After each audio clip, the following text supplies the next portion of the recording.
Hey guys, what's up? Over at my job shop, where the KZ is currently being stored, and doing some little fixes on it.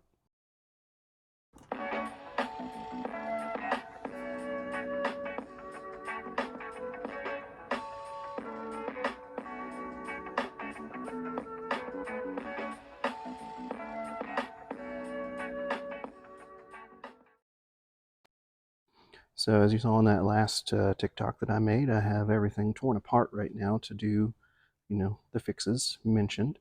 One of the things that I wanted to do was vacuum sink the carburetors. I did a cold sink just a little while ago.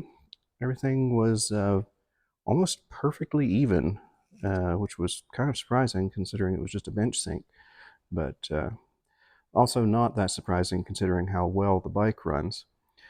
But yeah, anyway, another thing I went ahead and did was put some different handlebars on here. These are chrome handlebars. They've got just a little bit more rise on them than the ones that I had on there before. And they're also just a touch wider, maybe actually probably like a couple inches wider, which I think will work out pretty well. We'll have to see how it plays out whenever I actually get a chance to ride the bike, which I might actually get to do today because it's supposed to get up close to 60 degrees, which is perfect. I got the fork rebuild done, and I just filled them back up with some Dexron that I had here at the shop. Don't have any fork oil and don't feel like waiting for any to come in, but it's fine. Dexron works. But unfortunately, in the process of doing the service on the the forks, um, I broke one of the little ear fittings. This one is still intact. It's okay. But the other one is not okay. If anybody is familiar with these KZ motorcycles from the 80s, probably mostly the LTDs because they were kind of billed as, comfortable cruisers. They have air suspension or air over front suspension to make it a little bit more comfortable. And those little brass fittings are basically just like valve stem heads, Schrader valve heads. And this one broke. It got smashed. I've already cut the top off, and I'm going to drill it out.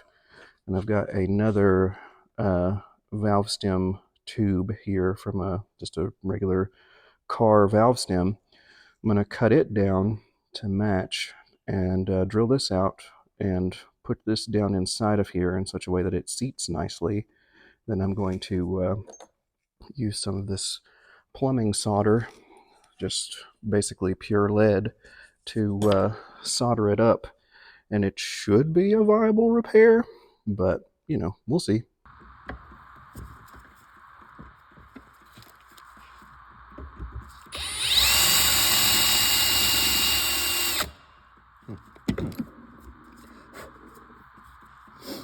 So there's a piece of the original valve core still stuck in there, so I need to try to get that out first.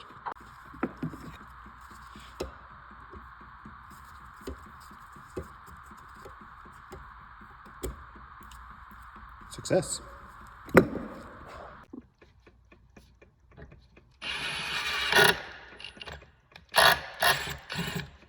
Safety glasses would probably be a good idea.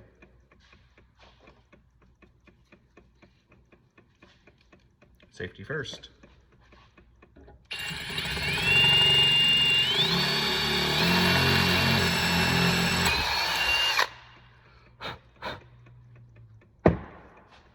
Perfect.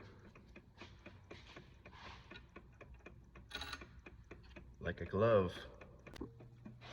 While I'm at it, I think I'm also going to make it so that this little flange at the top kind of recesses into the top of the bolt a little bit. I think that'll make it a lot easier to solder it into position.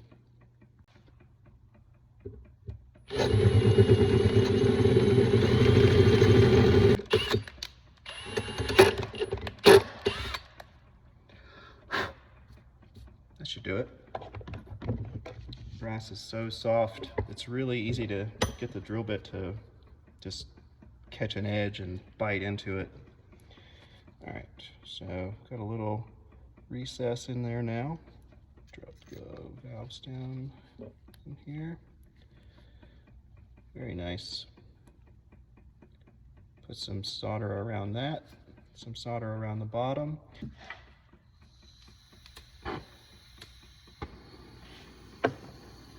Flame on.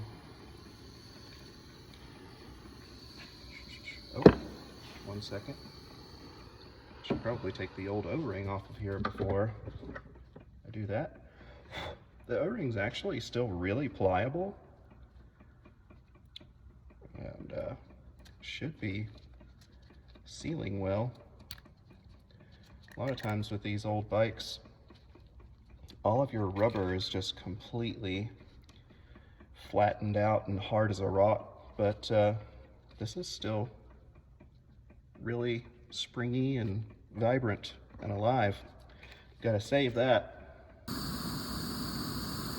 So the idea whenever you're soldering anything, whether it be a fitting or plumbing or electrical wire, whatever the case may be, they're actually trying to get the material that you're soldering together hot enough to melt the solder.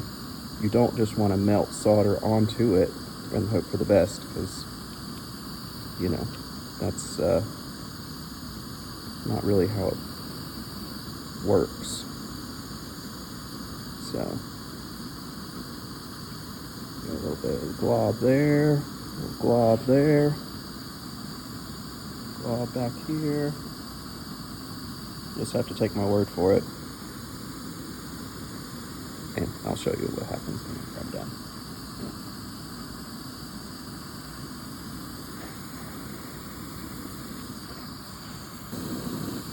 That's good for the top.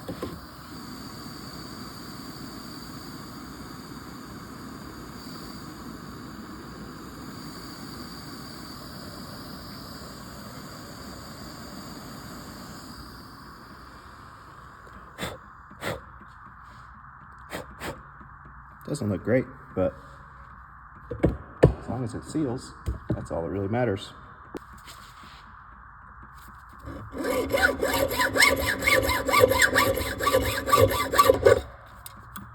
Oops. In case anybody's wondering, the reason that these are threaded on the ends, I actually got some threads on these so that they would thread into the vacuum ports on the CB500 carburetors back whenever I was putting it together a few years ago. But, you know, I'm willing to sacrifice it to fix the KZ because I don't have the Honda anymore.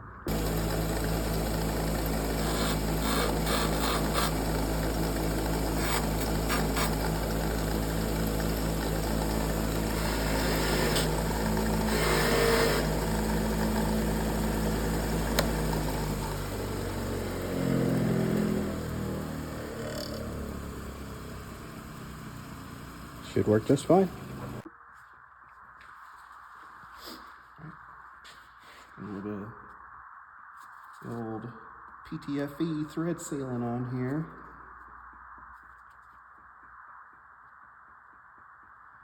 Probably overkill with that O-ring, but you know, why not? It's not gonna hurt it.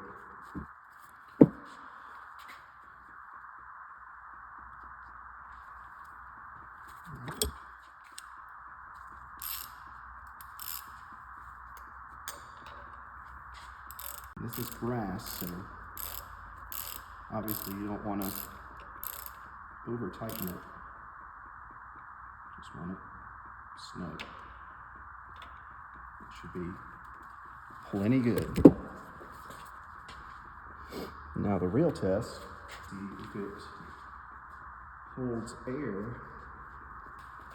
Oops.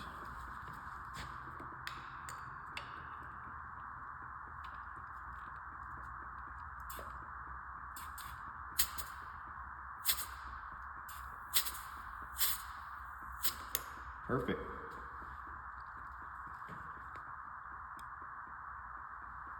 No hissy.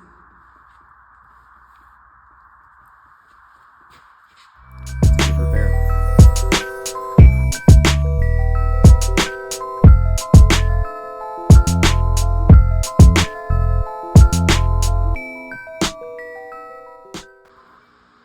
just went for a good little ride for about an hour or so. Bike did great. I think I might have made it a little bit too stiff with the whenever I rebuilt the forks. So I'll see what I can do about that. Might be as simple as just letting some of the air back out, but no leaks. Everything is dry as a bone there. The fork seals are holding up great, and no fluid coming out of there. So perfect. I love it. The bike did great, runs great, everything's great. And Merry Christmas to me, getting to go for a ride on December 24th.